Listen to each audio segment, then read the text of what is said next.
Welcome to the Modern Homeschool, the place for all things home education. Let's connect, let's learn, let's get inspired, and let's make the best homeschool we can.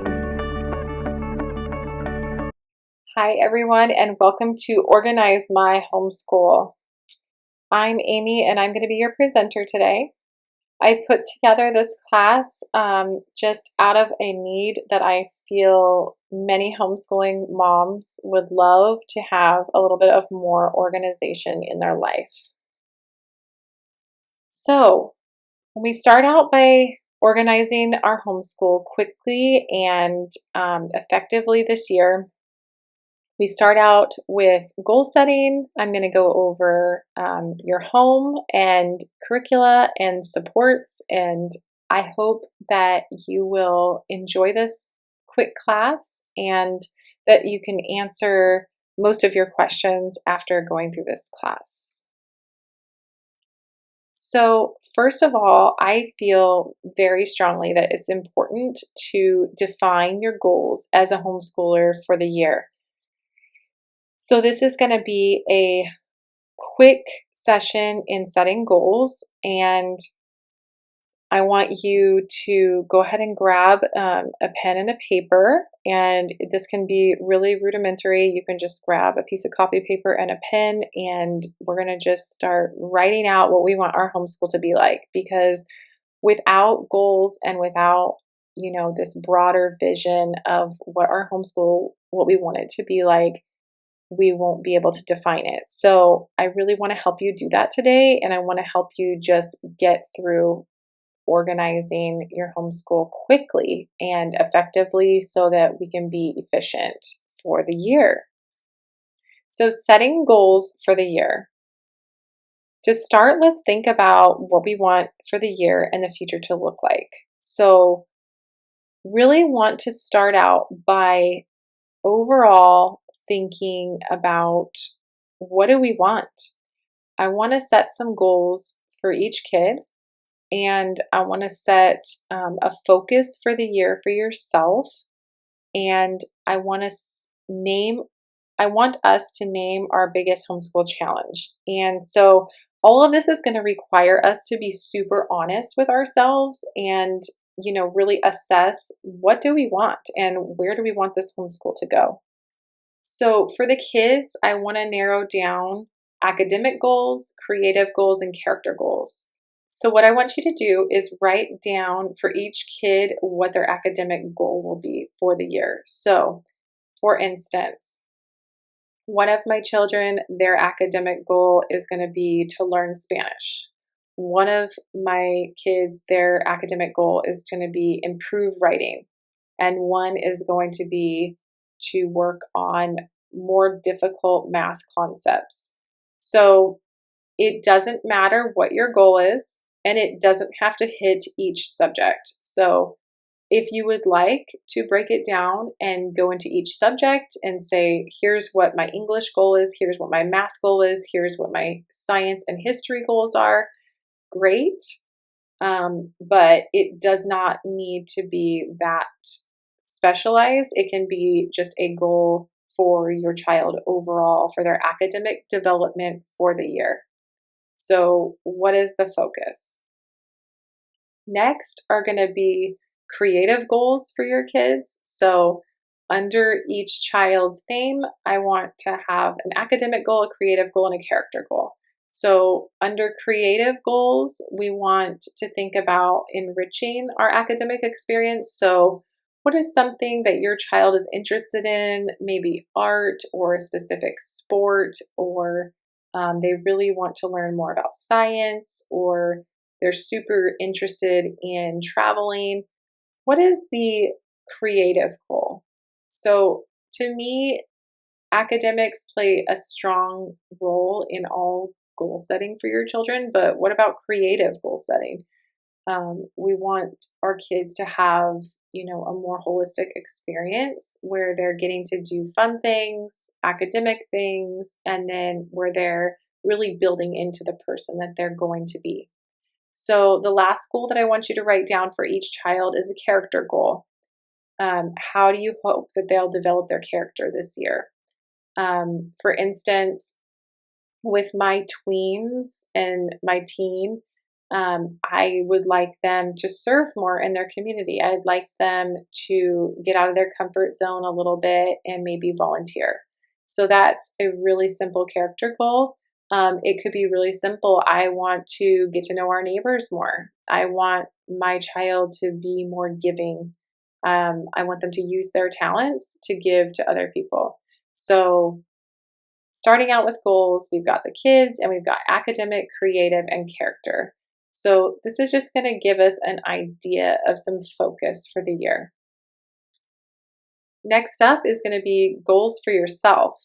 So we have to get really honest with ourselves. What are our strengths and weaknesses, and what do we want our homeschool to be like? So a focus for the year, and what are our challenges? What are the areas you would like to focus your overall homeschool on this year? So for instance, for me, I really wanted to focus my homeschool on stories. I want to read a lot of good stories with the kids. I want to be focused on literature, and I want to extract a lot of writing samples out of that experience. So I would like the kids to come up with art and writing that are related to stories that we've enjoyed together this year.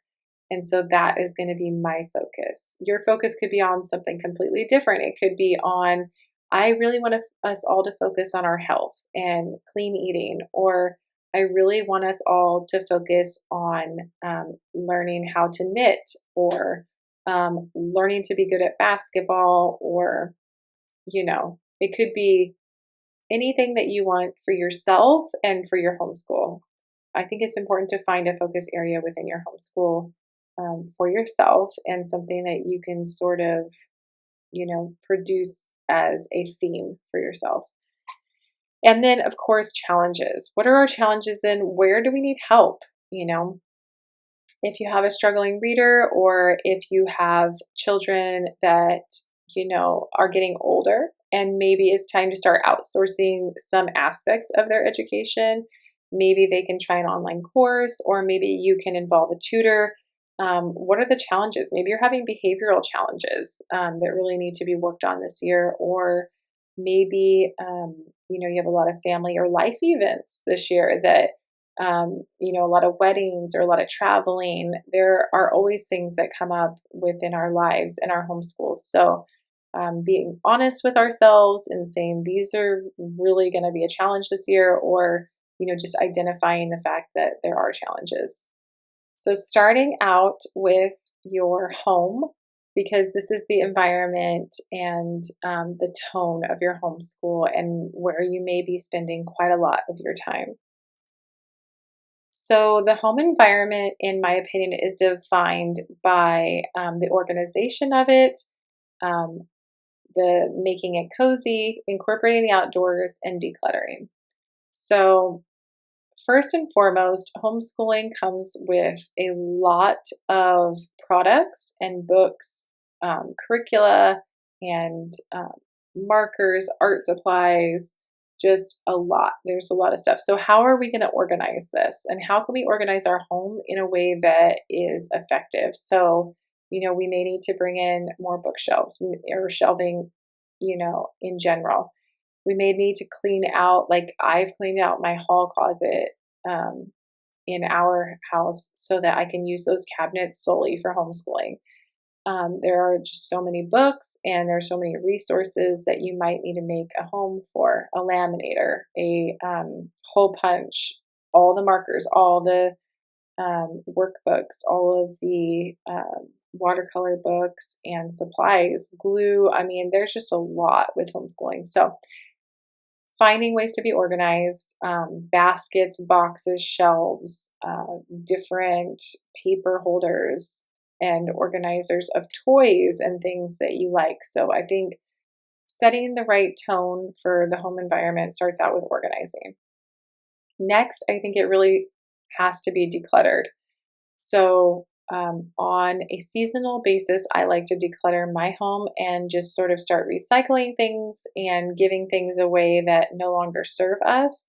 Now, this could be clothes, it could be books, shoes, sports equipment, things that we've invested in that we just are done with. They can help other families, and or you may know more people than you think that could actually use these items. So decluttering is a huge thing for me, and it really just helps my home to run efficiently and not to feel so overwhelming when we step inside the door.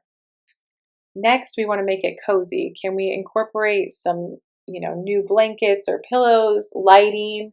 Can we make special reading spots or book baskets? One of the things that we did this year is I cleaned out an entire two shelves or two shelving units for my son for organizing his Legos because they had just gotten way out of hand. We had one of those Lego tables where you throw all the Legos in it, but it was just becoming overflowed with Legos. And so we just got about 10 little plastic containers. I let him sort them the way he wanted them with certain pieces in certain containers, and then put them all into a shelving unit that we could then close up. So I didn't have to see Lego boxes all the time, but he can get them out and work with them when he wants to. So making things cozy often comes down to incorporating your kids' ideals and interests into your life, and how can we make it cozy and make it comfortable for everyone, but reducing that clutter. And then lastly, I like to incorporate the outdoors.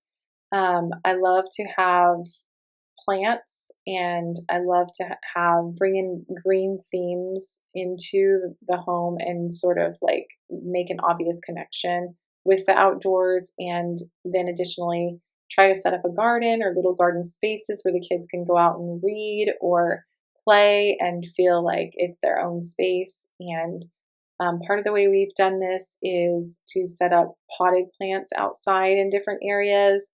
We have a trampoline in our yard, which is really fun for the kids. And then we have purchased them soccer equipment because they are really into soccer, so they can practice outside. And then we have a giant checkers table that can be used for checkers or chess. So just making some little fun spaces for them, and incorporating the outdoors into your life and into your home. Next, we're going to talk about curriculum. This is a big topic, so choose a practical curricula option for your subjects and children. Choose options that will work for your family. Be realistic. If you can't find what you're looking for, you can make your own. So starting out choosing curricula is a huge part of organizing your homeschool. And so first of all, need to decide, do we need curricula for this subject? So we have, at least the 4 core, which is English, math, science, and history. So do we need a specific curriculum for these 4 subjects? And if we choose a curricula, because you can make quite a lot of your own curricula, if you do choose a curriculum that is prefab, let's say a math curriculum, for instance, does it align with our goals and philosophy? Is it fun? Do the kids love it? Do they enjoy it? Is it a hassle? Is it at my child's academic level? So want to pick things that are age appropriate, that foster your child's independence and learning, and that align with you and your philosophy on homeschooling.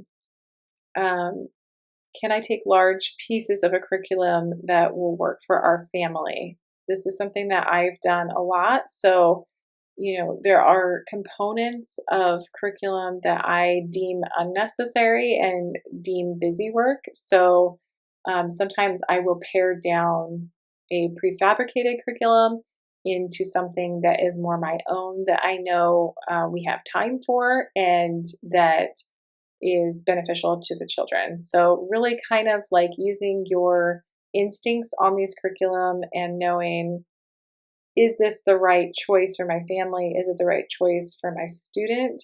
And will they thrive with it? And then supports for your homeschool. What can you do to simplify your homeschool and help yourself avoid burnout? So I've added a lot of supports over here on this slide to the right. And so practical supports, maybe you can ask your kids to pitch in on chores. There are a lot of things going on when you homeschool and you have kids home all day. There's lots of food, lots of clothes, lots of messes, and lots of experiments and art. And it can get a little chaotic. So, asking your kids to pitch in, teaching them that it's okay for them, to help. And another thing is maybe even considering, if you can, to hire a housekeeper to help you, because we don't want to spend all of our non-homeschooling hours cleaning up after our homeschool. So understanding your limits, simplify with a streamlined approach to household tasks, meal prep, pickup orders.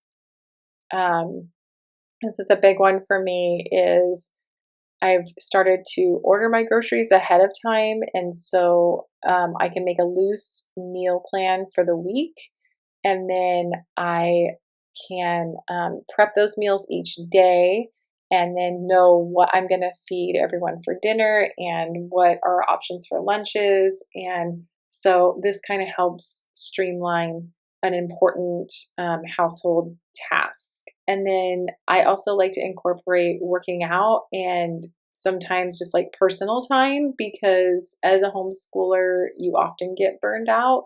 And so just knowing your limits and understanding what you need as a mom to not feel burned out.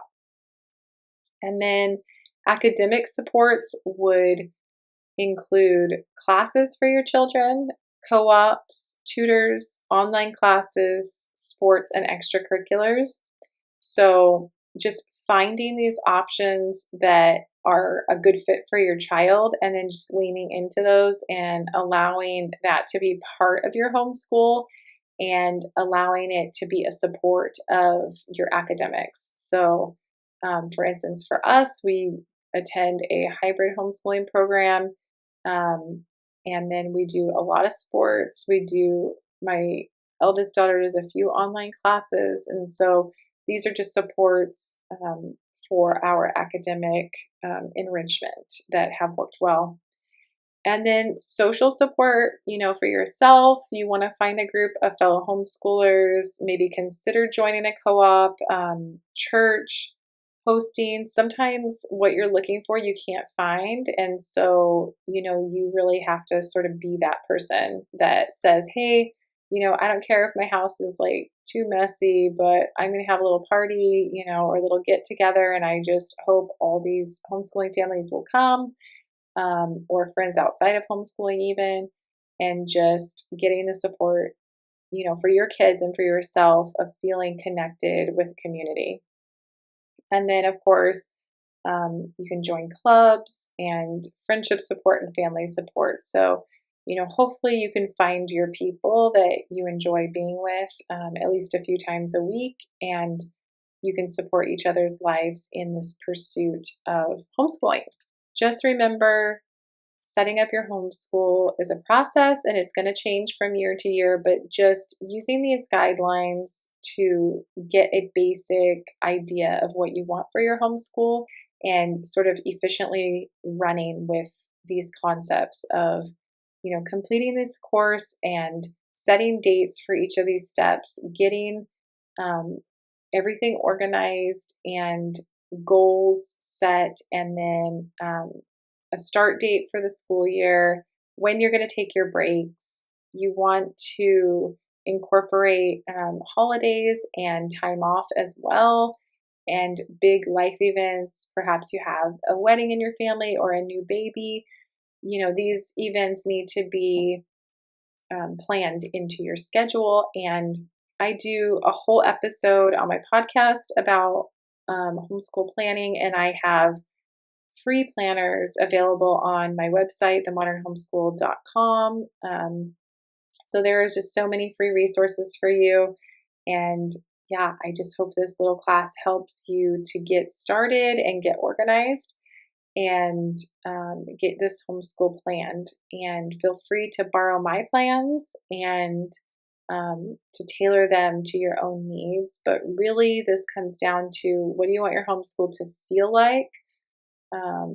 As I've homeschooled throughout the years, I've realized, I really want my homeschool to feel efficient, but I also want to have these nice relationships with my children and just spend our time doing these fun, enriching things like art and traveling and field trips and just getting outside and just feeling this weight of traditional schooling lifted off of us. So I hope that this little class was helpful for you and that you can find a great balance to your homeschool as well.